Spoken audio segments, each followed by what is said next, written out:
নতুনদের জন্য কিছু বলবেন স্যার? তো থিয়েটারের নয়, এই যে ধরুন এই যে কাজটা করছে যারা করছে আমাদের আর্ট পড়ে, যে এই যে থিয়েটারের মানুষজনদের নিয়ে এটা সিরিজ বানাচ্ছে, এরা কিন্তু অন্য পেশার মানুষজন যারা এটার পেছনে আছেন আর কি।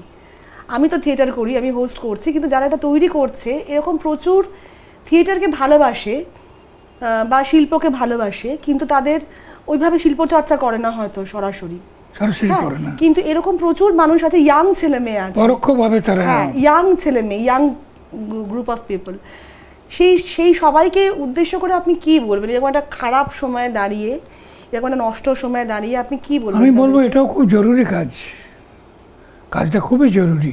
সরাসরি নাটক হয়তো করে না, নাটকটা প্রডিউস করে না বা অভিনয় করে না, কিন্তু নাটক নিয়ে এই চিন্তা ভাবনা যে করবে সেই কিন্তু আমার বন্ধু। একদম।